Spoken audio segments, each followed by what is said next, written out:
This video contains spoilers for Final Fantasy XIV Dawntrail 7.0.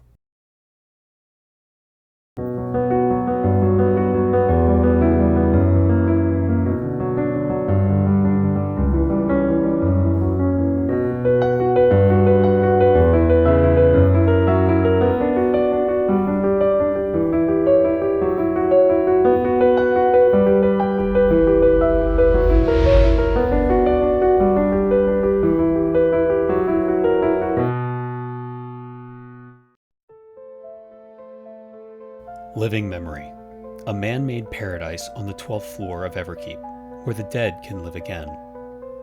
Featured as the last zone of Dawntrail, our journey there puts us in the shoes of Emmett Selk as he saw the Sundered World.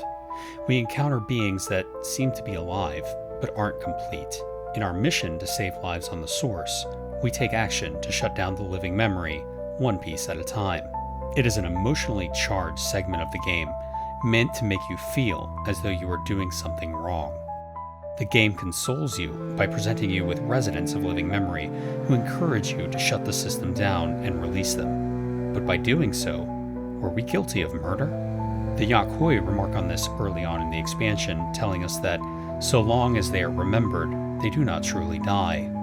This is undoubtedly influenced by visions they had of living memory from their trip to Yoctel. The barrier between worlds is theorized to be thinner there, hence, the gate appeared there while Alexandria is far to the north.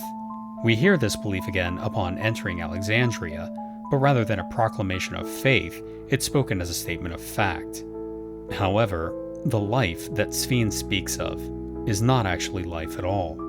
It's a fairly horrific moment after the passing of Namika that we learn what this really means in Alexandria. The memories of the dead are stolen from the living, scrubbed, and stored in this eternal nightmare that requires real life to survive. The shades in living memory are mockeries of life, an abomination that at best would have confused the ancients who valued returning to the lifestream as part of their duty to the star. As we speak to and get to know the residents of this seeming paradise, we come to realize living memory is ultimately unsustainable. The ever-growing population of the dead who reside here rely ever more on the aether of the living, meaning, eventually, there won't be enough aether to support it. In fact, it's already past this stage, as we learn that not everyone has the opportunity to occupy living memory at the same time. Nearly 75% of the inhabitants exist in memory storage, waiting for more living ether to manifest their memories and project their facsimile of life. Eventually, no amount of world fusions will be enough, and the illusion will break, taking all the shades in this place with it. Much like the creations in Amarot and Ultima Thule that we encounter, the shades in living memory have no souls. We know that creating a soul was not something that even the ancients could achieve, though Athena did come close. However, once an ancient's creation reproduced naturally, the offspring was then imbued with a soul from the ethereal sea, making it a complete existence, which the ancients would regard as being alive. We cover this in our video on Ultima Thule, discussing the beings there and how they compared to the beings created by the ancients in Elpis, as well as the 5 criteria for life: the capacity for growth, the ability to react to stimuli, using chemical reactions for energy, using energy for biological processes, and the ability to reproduce. When we compare the beings in living memory to life that we know, or even life in Elpis, we see that they fail all but one. In living memory, the residents have no capacity to physically continue to grow.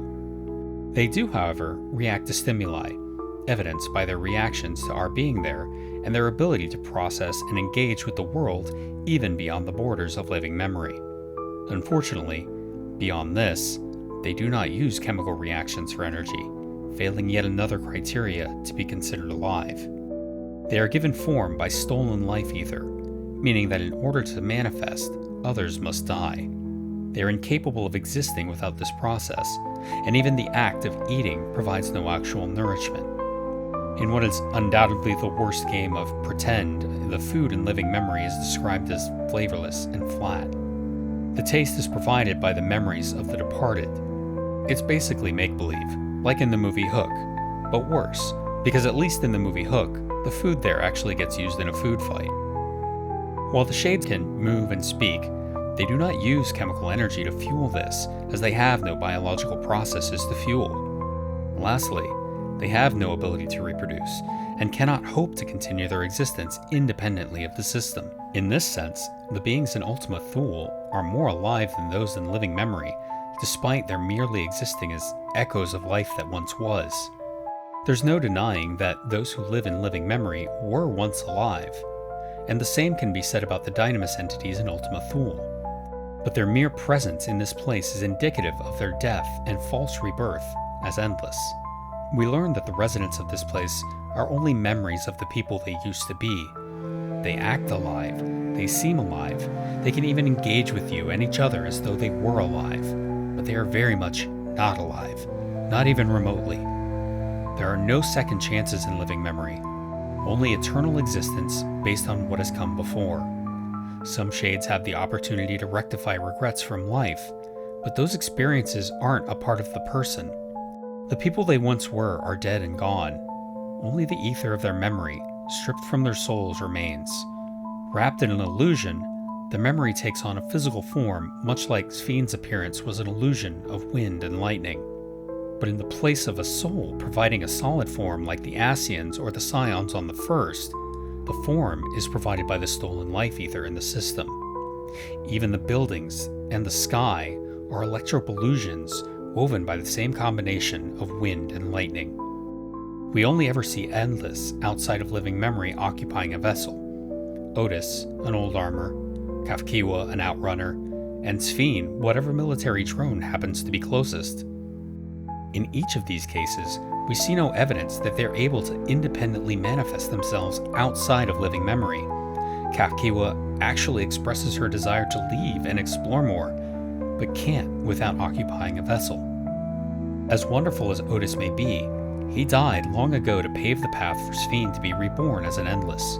We know he died, because otherwise he would not be in living memory. This presents an interesting comparison, to see an Endless both in living memory and another copy of them in Alexandria. Both are the same person, but have had very different experiences since death.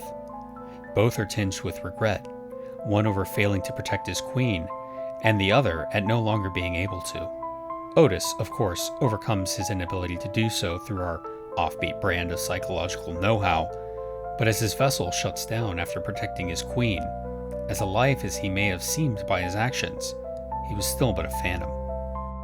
We tell his shade in living memory of his heroic act, and filling the hole of regret in his heart, he accepts his end with a smile.